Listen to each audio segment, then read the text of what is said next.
कैसे एक कंपटीशन में राजेश खन्ना से हारने के बाद भी विनोद मेहरा सुपरस्टार बन गए। आखिर कैसे रेस्टोरेंट में खाना खाते खाते विनोद मेहरा को फिल्म में काम मिल गया। क्यों विनोद की मां ने रेखा का स्वागत चप्पल से किया। आखिर क्यों विनोद मेहरा अपनी जान बचाने के लिए होटलों में छिपा करते थे। 45 साल की उम्र में हार्ट अटैक आने से विनोद मेहरा का निधन हो गया था। विनोद मेहरा अपने इकलौते बेटे का चेहरा तक नहीं देख सके, जिसका जन्म उनकी मौत के 8 महीने बाद हुआ था। विनोद मेहरा ने अमर प्रेम, घर, जानी दुश्मन, नौकर बीबी का जैसी करीब 100 बेहतरीन फिल्मों में काम कर बड़ा नाम बनाया, लेकिन उनकी निजी जिंदगी हमेशा ट्रेजेडी से भरी रही। 3 शादियों के बावजूद विनोद मेहरा सालों तक तन्हा रहे। मीडिया रिपोर्ट्स के मुताबिक विनोद मेहरा ने रेखा से भी शादी की थी, लेकिन वो उन्हें कभी पत्नी का दर्जा नहीं दे पाए। शादी के चंद घंटों बाद ही परिवार ने रेखा से बदसलूकी कर दोनों को अलग कर दिया। कहा तो ये भी जाता है कि विनोद मेहरा की मां ने रेखा का स्वागत चप्पल से किया था। परिवार के दबाव में विनोद ने दूसरी शादी तो कर ली, लेकिन वो खुश नहीं रह सके। इस बीच उनकी जिंदगी में एक्ट्रेस बिंदिया गोस्वामी आई। विनोद ने बिंदिया को अपनाना चाहा तो पत्नी के परिवार ने उन्हें इतना धमकाया कि जान बचाने के डर से उन्हें होटलों में छिपकर रहना पड़ा। सब ठीक होने का इंतजार था, लेकिन तभी बिंदिया ने भी एक डायरेक्टर के लिए उनका साथ छोड़ दिया। आखिरकार उन्हें तीसरी पत्नी से प्यार मिला, लेकिन ये खुशी भी ज्यादा समय तक चल नहीं पाई। दोस्तों, विनोद मेहरा का जन्म 13 फरवरी 1945 को अमृतसर के पंजाबी परिवार में हुआ था। उनके पिता परमेश्वरी दास एक बिजनेसमैन थे, जो भारत को आज़ादी मिलने के ठीक बाद बिजनेस करने के लिए अमृतसर से बॉम्बे आए थे। बॉम्बे में परमेश्वरी दास की बहन शारदा हिंदी सिनेमा से जुड़ी और छोटे मोटे रोल करने लगी। यही शारदा विनोद के जीवन में एक अहम योगदान देने वाली थी। बुआ शारदा की मदद से विनोद को महज 10 साल की उम्र में ही 1955 की फिल्म अदले जहांगीर में चाइल्ड आर्टिस्ट का काम मिल गया। इसके बाद 13 साल के विनोद 1958 की फिल्म रागिनी में भी नजर आए। 1960 की फिल्म बेवकूफ में विनोद ने किशोर कुमार के बचपन का रोल प्ले किया था। किसे पता था कि एक चाइल्ड आर्टिस्ट आगे जाकर एक महान अभिनेता बन जाएगा, लेकिन ये सफर इतना भी आसान नहीं था। बतौर चाइल्ड आर्टिस्ट काम करते हुए ही विनोद ने बॉम्बे में रहकर सांता क्रूज स्थित sacred heart boys high school से पढ़ाई पूरी की और फिर सेंट जेवियर कॉलेज में बैचलर डिग्री लेने के लिए दाखिला ले लिया। पढ़ाई के बीच 20 साल की उम्र में विनोद मेहरा ने ऑल इंडिया टैलेंट कॉन्टेस्ट में हिस्सा लिया था, जिसे United producers and film fair द्वारा ऑर्गेनाइज किया गया था। विनोद के बेहतरीन परफॉर्मेंस के बाद भी राजेश खन्ना ने उन्हें पछाड़ दिया। दरअसल इस कंपटीशन में देश भर के 10,000 युवाओं ने हिस्सा लिया था।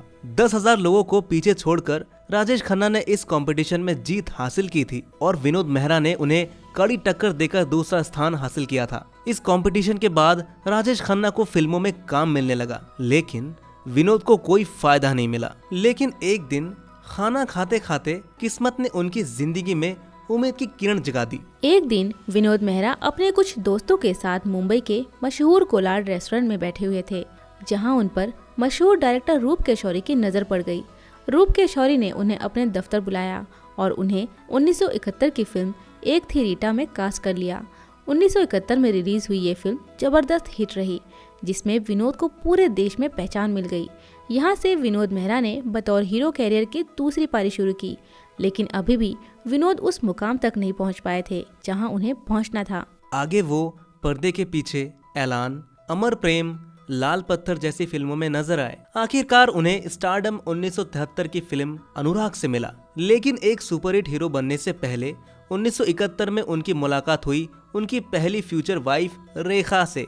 दोस्तों, विनोद मेहरा 1971 में रेखा के साथ फिल्म ऐलान में नजर आए थे। ये एक फिक्शनल फिल्म थी, जिसमें एक ऐसी रिंग का इस्तेमाल किया गया था जिसके जरिए इंसान अदृश्य हो जाता है। यही कॉन्सेप्ट अनिल कपूर की फिल्म मिस्टर इंडिया में इस्तेमाल किया गया था, लेकिन ये फिल्म उस समय की आधुनिक फिल्मों में से एक थी, जिसकी आप उस समय के हिसाब से कल्पना भी नहीं कर सकते। दरअसल इस फिल्म में रेखा को एक स्मार्ट वॉच का इस्तेमाल करते देखा गया था, जिसके जरिए वो कॉलिंग करती थी, जबकि 70 के दशक में स्मार्ट वॉच का इन्वेंशन नहीं हुआ था। इस फिल्म के रिलीज के 27 साल बाद 1998 में स्टीव मैन ने स्मार्ट वॉच का इन्वेंशन किया। आजकल स्मार्ट वॉच कॉलिंग आम है, लेकिन उस दौर में हैरानी की बात थी, इस फिल्म ने लोगों के मन में एक नए आधुनिक भविष्य को तो दिखाया ही, साथ ही विनोद मेहरा को भी अपना भविष्य दिख गया। फिल्म ऐलान की शूटिंग के दौरान रेखा और विनोद मेहरा एक दूसरे को पसंद करने लगे। दोनों ने 70 के दशक में सीक्रेट शादी भी की थी। यासिर उस्मान द्वारा रेखा पर लिखी गई biography Rekha the untold story में लिखा गया है कि रेखा और विनोद मेहरा ने कोलकाता में शादी की थी। शादी के बाद विनोद मेहरा रेखा को बॉम्बे ले आए थे, लेकिन जैसे ही वो उन्हें घर ले आए तो घर वालों ने शादी को कबूल करने से साफ मना कर दिया और विनोद की मां ने रेखा के साथ बहुत बुरा व्यवहार किया। बायोग्राफी के मुताबिक जैसे ही रेखा ने विनोद की मां के पैर छूने चाहे तो उन्होंने रेखा को धक्का दे दिया और फिर गुस्से में चप्पल से मारने लगी। मां ने दोनों को घर से जलील करके निकाल दिया और दोनों ने शादी तोड़ ली। हालांकि सिमी गिरेवाल को दिए एक इंटरव्यू में रेखा ने विनोद मेहरा से शादी को अफवाह ठहराया था। अब समय आ चुका था विनोद मेहरा की दूसरी शादी का और साथ ही होटल में छिपने का टाइम। दरअसल विनोद मेहरा को रेखा से दूर करने के लिए उनके परिवार वालों ने उनकी शादी मीना ब्रोका से करवा दी। मीना एक हाउसवाइफ थी जो मुंबई आकर विनोद के साथ रहने लगी। शादी के कुछ समय बाद विनोद को हार्ट अटैक आया, जिसके लिए उनकी पत्नी को जिम्मेदार माना गया। बीतते समय के साथ विनोद की तबीयत तो सुधर गई, लेकिन उनके पत्नी से रिश्ते बिगड़ गए। पत्नी से बढ़ती अनबन के बीच विनोद मेहरा और उनसे 16 साल छोटी एक्ट्रेस बिंदिया गोस्वामी की नजदीकें बढ़ने लगी। जैसे ही दोनों के रिश्ते की भनक मीना के घर वालों को लगी तो उन्होंने विनोद और बिंदिया को धमकियां देनी शुरू कर दी। पत्नी मीना ब्रोका के घर वालों से डरकर बिंदिया और विनोद अलग अलग होटल्स में छिपने लगे। कई दिनों तक लोगों से छिपकर रहते हुए दोनों तंग आने लगे, लेकिन बिंदिया के लिए विनोद किसी भी हद तक जाने को राजी थे। उन्होंने 1979 में पत्नी मीना ब्रोका को तलाक दे दिया और 1980 में बिंदिया से शादी कर ली। लेकिन जिस बिंदिया के लिए विनोद मेहरा इतनी परेशानी उठा रहे थे, ये बिंदिया उन्हें जल्द ही धोखा देने वाली थी। परिवार और ससुराल वालों से लड़ते हुए विनोद मेहरा को जोरदार झटका लगा। 1984 में बिंदिया ने अचानक विनोद मेहरा से तलाक ले लिया और डायरेक्टर जेपी दत्ता से शादी कर ली। जिस बिंदिया के लिए विनोद मेहरा ने सब कुछ छोड़ दिया, वही बिंदिया उन्हें छोड़ गई। इस रिश्ते के टूटने से विनोद मेहरा काफी परेशान रहने लगे थे, लेकिन ये बुरा वक्त भी ज्यादा समय तक विनोद के जीवन में टिक नहीं पाया। बिंदिया से तलाक के 4 साल बाद विनोद मेहरा ने 1988 को केन्या के ट्रांसपोर्ट बिजनेसमैन की बेटी किरण से तीसरी शादी की थी। 1988 में विनोद की पत्नी किरण ने बेटी सोनिया को जन्म दिया। दोनों खुशहाल जिंदगी जी रहे थे, लेकिन ये खुशियाँ ज्यादा दिन तक टिकने वाली नहीं थी, क्योंकि कुछ ही समय में उनकी मौत उनका इंतजार कर रही थी। दोस्तों, विनोद मेहरा फिल्म मेकर बनना चाहते थे। उन्होंने 90 के दशक के आखिर में ऋषि कपूर, श्रीदेवी, अनिल कपूर को कास्ट कर फिल्म गुरुदेव प्रोड्यूस की और उसे खुद डायरेक्ट भी किया। स्टार कास्ट की डेट्स ना मिलने पर फिल्म टलती गई, जिससे इसका बजट बढ़ने लगा। अब विनोद मेहरा के हाथ से पैसे और जिंदगी दोनों ही फिसलती जा रही थी।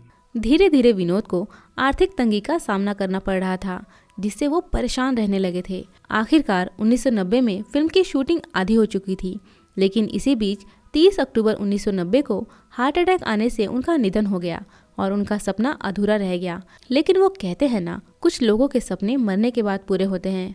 विनोद मेहरा की मौत के बाद फिल्म गुरुदेव का डायरेक्शन राज सिप्पी ने किया था। ये फिल्म विनोद मेहरा की मौत के 3 साल बाद 1993 में रिलीज हुई थी। विनोद मेहरा की फिल्में पत्थर के फूल 1991, इंसानियत 1994 और औरत औरत औरत 1996 में भी उनकी मौत के बाद रिलीज हुई थी। विनोद मेहरा सिर्फ 45 साल के थे जब उनका निधन हुआ था।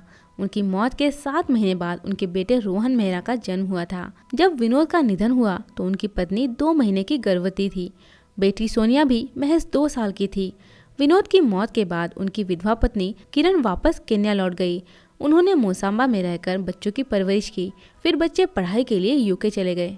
विनोद की बेटी सोनिया ने 2007 की फिल्म विक्टोरिया नंबर 203 से बॉलीवुड में कदम रखा था। हालांकि फिल्म कोई खास कमाल नहीं दिखा सकी। वहीं इनके बेटे रोहन ने निखिल आडवाणी की 2018 में आई फिल्म बाजार से बॉलीवुड डेब्यू किया है। फिल्म में उनके साथ सैफ अली खान, राधिका आप्टे, चित्रांगदा भी लीड रोल में थे। तो दोस्तों, आशा करते हैं आपको विनोद मेहरा की ये कहानी अच्छी लगी होगी। कमेंट में ज़रूर बताएं कि आप अगले वीडियो में किस महान कलाकार की कहानी सुनना चाहेंगे, और साथ ही ऐसे ही बॉलीवुड के अनसुने किस्से जानने के लिए बॉलीवुड किस्से को अभी सब्सक्राइब करें।